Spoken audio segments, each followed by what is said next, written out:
On today's Locked On Jayhawks, updated starting 5 minutes projections for KU basketball.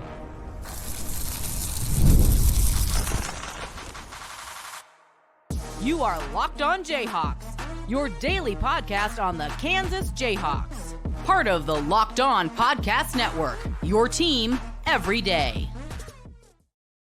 I'm Derek Johnson. You can find me on Twitter at DJohnsonRadio. This is Locked On Jayhawks. Thanks for making it your first listen every day. Thank you to the everydayers tuning in to each and every show. We are free and available wherever you get your podcasts. You can also find us on our YouTube page where you can like and subscribe to the show. And on today's edition of Locked On Jayhawks, we're talking Kansas basketball starting five update. We're giving an updated minutes projection, talking about some of the latest stuff that has gone into that and maybe caused some changing in thinking. And we'll finish up. What would be a good record for KU? It's a difficult non-con slate with some good opponents. So what would be a good record for KU through the non-con on basketball? This episode of the show is brought to you by Game Time. Download the Game Time app, create an account, and use code LOCKEDONCollege for $20 off your first purchase with Game Time. So we're going to start right here. We'll get to our updated starting 5 and minute projections in a second, but I wanted to talk about why some of these would be different than what we projected last time we did this, maybe a month or two ago. Thank you, the everydayers, if you already caught that one.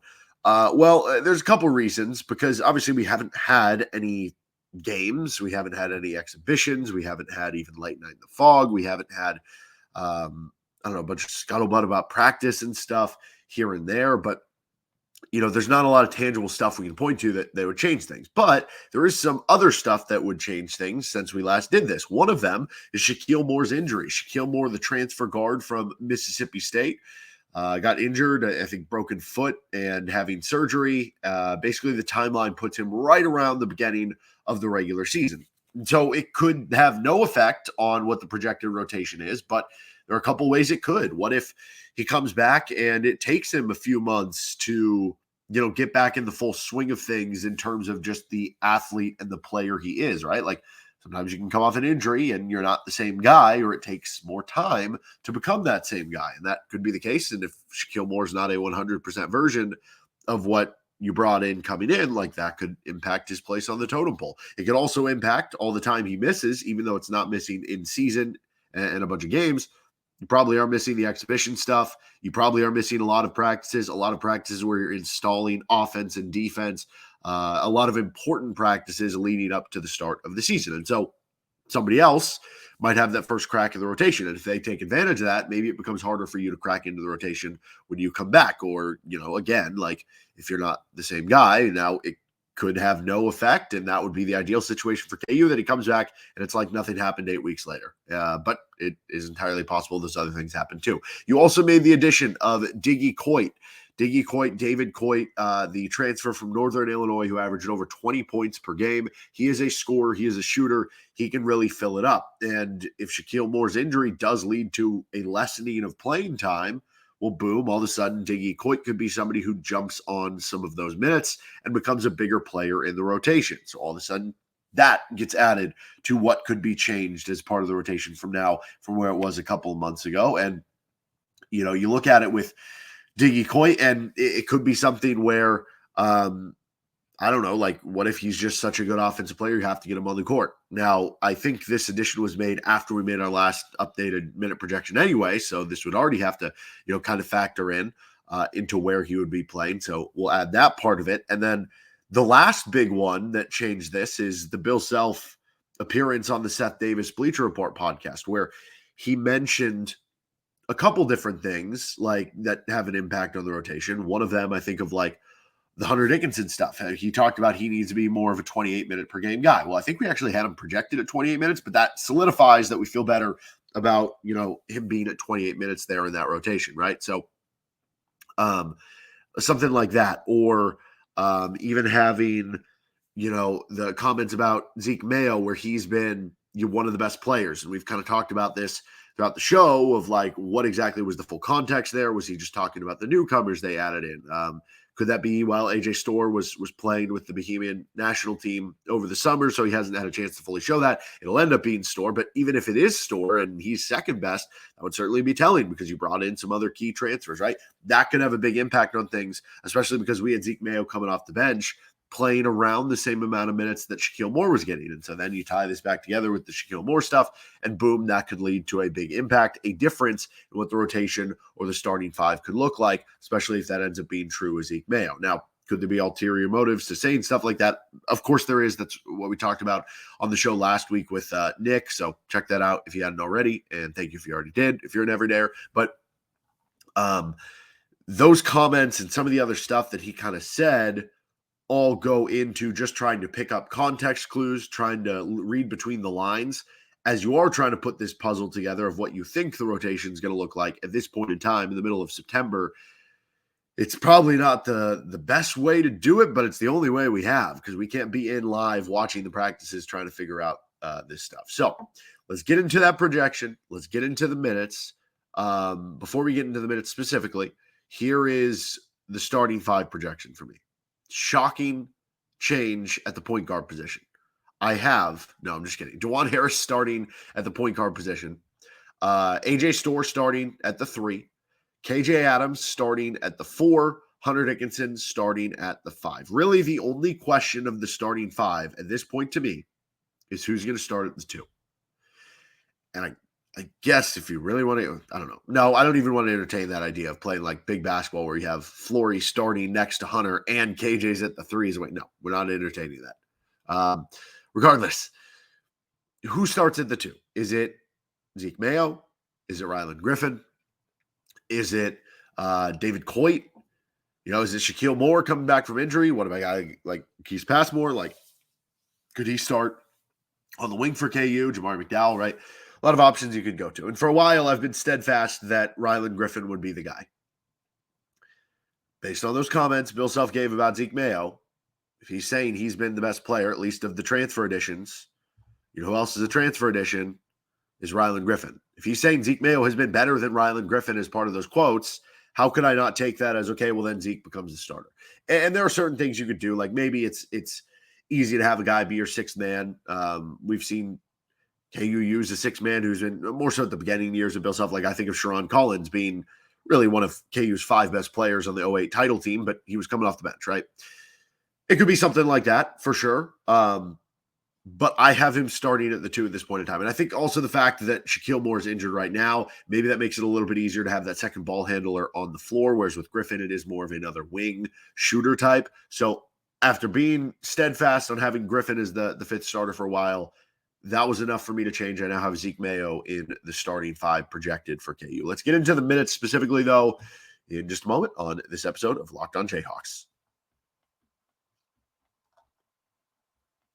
Episode today is brought to you by FanDuel Sportsbook, where you can get some boosts and bonuses on the upcoming action in football this weekend. You can get some futures in on the KU basketball team to win the title, to cut down the nets. And obviously, beyond FanDuel, America's #1 sportsbook, we have something a little different for you now. Through September 22nd, all FanDuel customers can bet $5 and get a 3-week free trial of NFL Sunday Ticket from YouTube and YouTube TV. Then, with a YouTube TV base plan, you'll be able to watch every regular season Sunday afternoon out-of-market game. All you need is a Google account and a current form payment, and you can cancel anytime. That is with FanDuel Sportsbook, the official sportsbook partner of the Locked On Podcast Network. Our episode today is also brought to you by Game Time. Game Time has a new feature called Game Time Picks that makes getting tickets for your favorite live events even easier. Game Time Picks filters out the fluff to show you only incredible deals on great seats so you don't have to waste time searching through thousands of tickets.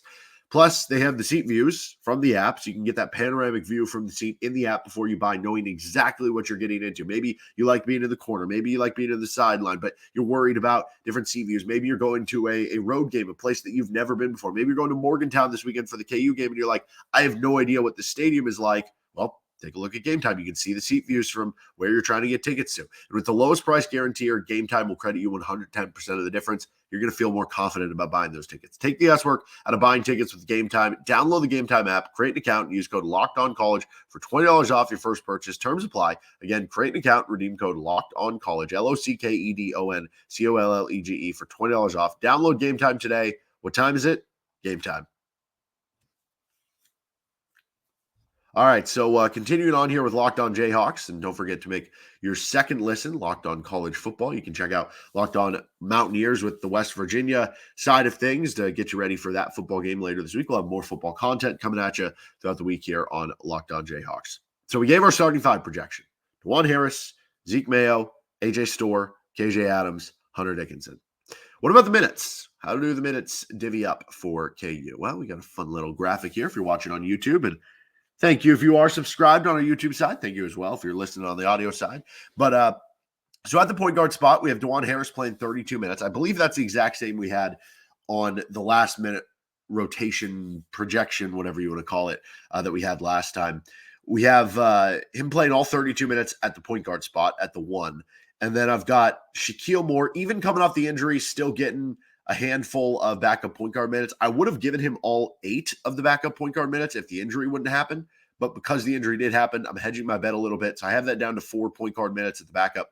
And then Zeke Mayo grabbing the other 4 backup point guard minutes, something that he can do for 4 minutes a game. I mean, he was the point guard at South Dakota State, so I think he'll be fine for 4 minutes a game as your backup point guard. Then I have Zeke Mayo starting at the 2, as we talked about. I have him getting 20 minutes per game at the 2. So with the 4 backup point guard minutes, got Zeke Mayo up to 24 minutes per game. And if we're to fully believe the Bill Self stuff about best player or best transfer edition, however you want to frame that, that still might be too low. It might need to be closer to 28, 30, 32 minutes per game, right? What if he ends up being like KU's leading scorer because he's such a dynamic scorer and shot creator and three-point shooter that he ends up averaging, or at least scoring perimeter player? I feel like it's going to be hard to outdo Hunter Dickinson. But, what if he does average 16, 17 points per game, right? Like, changes things a little bit here. As far as the backup 2 and the backup 3, that now belongs to Rylan Griffin, because he can play minutes at both spots, kind of on the wing. You got AJ Storr starting at the 3. And then more minutes for Shakeel Moore as a backup 2-man. With Shakeel Moore, I have him going for about 8 minutes as the backup 2, but it doesn't really matter where you put those minutes, whether it's the 1 or the 2. Total him up, I have him at about 12. That is down a little bit from the previous projection. I think it was somewhere between like 14 to 18 and what I had Shakeel Moore. So I did give him a little bit of a ding for the injury and how that could impact the beginning of his season, that maybe he has to, fight a little bit harder at the beginning of the year to earn a role. And you hope he doesn't, fall too far behind. Although if he does fall too far behind because like a guy like David Coit or something like that is just going off, that's a good problem to have. But I still think Shakeel Moore plays a role because of the defense that he brings, which is a little bit different than some of the other transfer additions KU has. So him playing that many minutes. With Griffin, I have him playing 10 minutes as the backup 2 and playing like 14 minutes as the backup 3. So even though I have Zeke Mayo starting, I have Rylan Griffin playing the same amount of minutes, both playing 24 minutes per game between the two of them. Again, you can kind of mess with that a little bit, push and pull here and there, tug of war here and there. Maybe Griffin does end up starting, but it does feel like to me, maybe based on those comments, that at the very least, those would be kind of close to each other right now. So Storr, I have him playing 30 minutes. I have him getting most of his minutes at the 3, though not when I say most, it's not like way more. 18 minutes at the 3, 12 minutes per game at the 2, at the 4, excuse me. So playing as kind of a 3-4 hybrid. The rest of the minutes at the 4, 28 minutes per game, I have going to KJ Adams. He is still, to me, and trying to figure out the minutes, I've just kind of stuck in that range around 28. But like that's the one where, like with most of these, again, Zeke Mayo, you can make the argument it's 28. You can make the argument it's 20. Like Shakeel Moore, you can say 12. It's going to be 18. You can, right? You can adjust here or there. Rylan Griffin, 24, could be 28, whatever. KJ Adams is the ultimate wild card here. Like, what if you do decide that AJ Storr starting at the 4 later in the season and Griffin starting at the 3, or not necessarily starting, but playing a majority of the minutes more at the 4 than he is the 3, so you can get more guards on the floor. And when you look at KJ Adams' minutes per game the last 2 seasons, he played over 30 minutes per game last year at this position, but KU was way less deep and clearly that led to some spacing issues. The year before, he played 27 minutes per game, which you might say, oh, it'll probably be around that, but that was playing the 5, which is a different position that he's going to be playing this season. So you could convince me, later in the year, KU is going to decide, hey, from a spacing perspective, offensive perspective, whatever, it behooves us more to play more of these guards, and KJ ends up playing 22 minutes per game.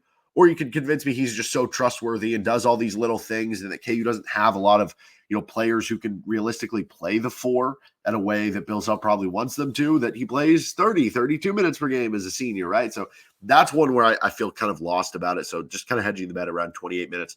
So yeah, all the 4 minutes between KJ and AJ Storr. And then the 5 minutes, we've got Hunter Dickinson. Mentioned the Bill Self comment about 28 minutes per game. Boom, 28 minutes per game. We're good to go there. We have 10 backup center minutes going to Flory Badunga. That could easily go to Zach Clements if he beats him out, and Zach Clements becomes your backup center. I guess it's possible both of them kind of split those minutes, go 5 and 5 each. But what I did, and I did this as well in our previous one, is give out spot minutes. You might be wondering, hey, I'm doing the math here, and there's still minutes left over at the 2. There's still minutes left over at the 3. There's still minutes left over at the 5. That's because I left a few minutes here and there for spot minutes. So what you end up with is a rotation where the starting 5 is Harris, Mayo, Storr, Adams, Dickinson. You have off the bench Griffin, Moore, and Badunga. And the bench, so basically Harris 32 minutes a game, Mayo 24, Storr 30, Adams and Dickinson 28, Griffin 24, Shakeel Moore 12, and Flory Badunga 10. That leaves you with 12 spot minutes per game. And I went back and looked. The 2023 team played a little over 300 spot minutes, what I would declare spot minutes. Basically guys who weren't playing every game, weren't fully part of the rotation, but were coming in here or there. We're coming in every game. Maybe it would come 2 out of every 3 games or something like that, or 3 out of every 4 games. Or if it was 3 out of every 4 games, it was only a handful of minutes per game. Just spot minutes here or there that you wouldn't totally project in this exercise, but based on foul trouble, injuries, matchup, just a game where a guy gets an opportunity and plays well. Those are going to happen over the course of a season. So you look at basically a little over 300 spot minutes last year for KU. That would have been a little less than 10 spot minutes per game, around 8 or 9 spot minutes per game for last year's KU team. And that was with a team that wasn't very deep, right? So with a deeper team or a bench that is more trustworthy or better, you would think more spot minutes. You go back to the year before in 2022, they were sitting around 450 spot minutes on the season, which that is closer to about 11 spot minutes per game. And that team, I think on paper, looks a little bit more like this team, where you had guys like, Jalen Coleman-Lands, who were part of that spot minute bunch. And that could be the case for a guy like David Coit or a guy like Marquise Passmore or Zach Clements or something like that, to where you have more options to feel good about, let's play this extra guy. Let's give some spot minutes here or there. So I left 12 minutes for spot minutes left over. That could go one game where 12 of them go to Diggy Coit, all of them, or 12 of them go to Marquise Passmore. Maybe it's 7 to David Coit and 5 to Marquise Passmore. Maybe it's, 8 to Zach Clements and 4 to David Coit in a given game. Some games the spot minutes might be 6 minutes. Some games they might be 15, right? It just kind of depends. But I think over the long haul of a season, that's a more realistic way to go about building kind of the rotation for whoever you're projecting. All right, so that is our minutes projection. It'll probably get thrown out the window after late night in the fog in some of these exhibition games, but fun exercise for right now to kind of take a look at where things are. KU has a tough non-con. Duke, North Carolina, Michigan State, Creighton, Missouri. A lot of teams on the ledger. I felt weird including Missouri in that group of teams. It's on the road, rivalry game, whatever. Tough non-con for KU. Let's discuss what a good record would be for KU.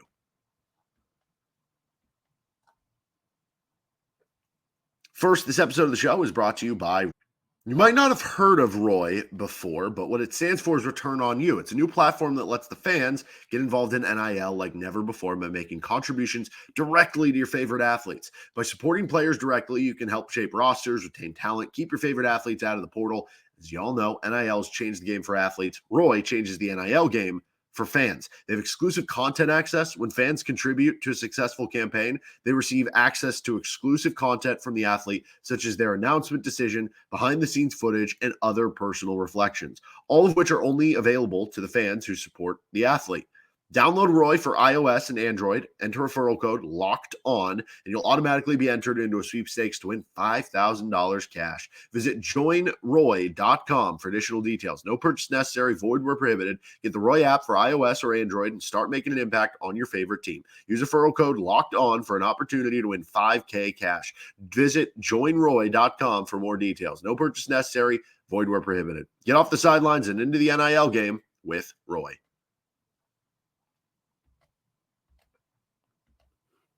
All right, continuing on here with Locked On Jayhawks, and thank you for making the show a part of your day. We'll have our KU West Virginia preview later in the week. So KU's non-con, I have these sorted out into different buckets. These are games you should win, games that I would imagine you're going to be favored by double digits. Or in the case of one of these games, probably close to double digits. I don't know. We'll wait and see. But so you should be 6-0 in these games. Howard is one of them. Like, that'll be a game that obviously you're going to be, you would think, double-digit favorites for KU. Oakland, even though they beat Kentucky in the NCAA tournament, you'll be double-digit favorites at home.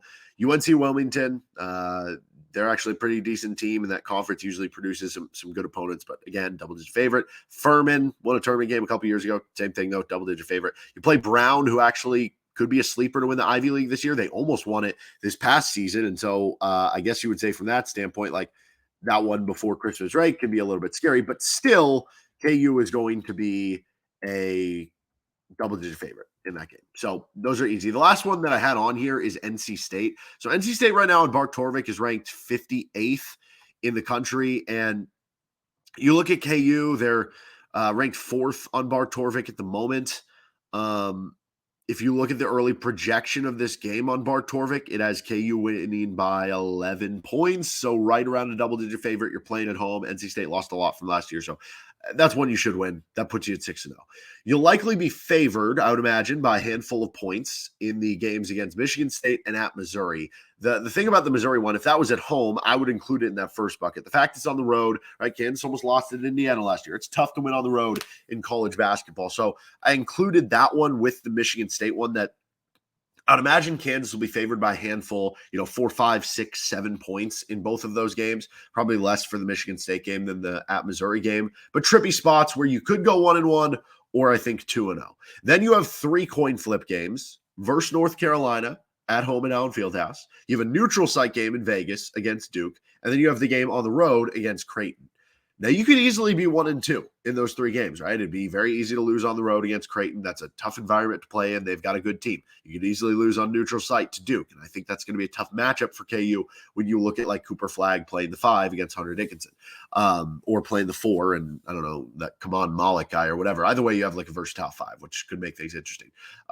You'll probably be favored to beat North Carolina because you're playing at Allen Fieldhouse and you have the Allen Fieldhouse magic. But I do think North Carolina is going to be excellent this season, and I think is definitely a team that can win the title, as kind of I feel the same way with Duke. So if we're talking about a good non-con, where you're going to come out of the non-con feeling good about where the team is at, I think like 9-2 would signify as good. I think there's a reasonable way you could say, hey, they could go 8-3 in the non-con, and I feel fine about it, right? You lose against Duke on neutral in a close game. You lose at Creighton in a close game, and then let's say you get, one loss to Michigan State or Missouri. You're not going to be happy, especially if it's the Missouri game, but like 8-3, you'd still have a win over, say, North Carolina and one of Michigan State or Missouri and NC State and some decent, non-power teams. But you probably wouldn't feel like they're going to be one of the 5 best teams in the country if that's the case. If you do go 9-2, which is what I'm talking about here, I think that's why that would signify as good, because then you can talk about yourself being like, oh, we're 9-2. We've played this really tough schedule. I think we're one of the top 5 teams in the country or whatever, or at least top 10. If you go 10-1 or 11-0, obviously, we're going to be talking about this team has the inside track to being the number 1 overall seed in the NCAA tournament, as long as you win the Big 12. Because think about it. If you play this non-con with some of these opponents and you go 10-1 and then you win the Big 12, the best conference in the country, I mean, you can make the argument even if you go 8-3, I guess, and win the Big 12, just because that's how loaded the Big 12 is. But like, if you go 10-1 and win the Big 12, you're getting the number 1 overall seed. I don't even know what happens around the country. I just feel confident that would be the case. So I think 9-2 would make you feel good. 10-1, you feel absolutely great, or better, obviously 11-0 about where you'd be at for KU. 8-3 would kind of be in that holding zone, and then anything worse than that would be kind of like, oh, what's going on here? So, all right, that'll do it for this episode of Locked On Jayhawks. You can find our show anywhere you get your podcast, including on our YouTube page. We'll see you next time with LOJ, more KU football talk for the West Virginia game. To start, to bench, what to do with Jalen Daniels, and KU West Virginia preview as well.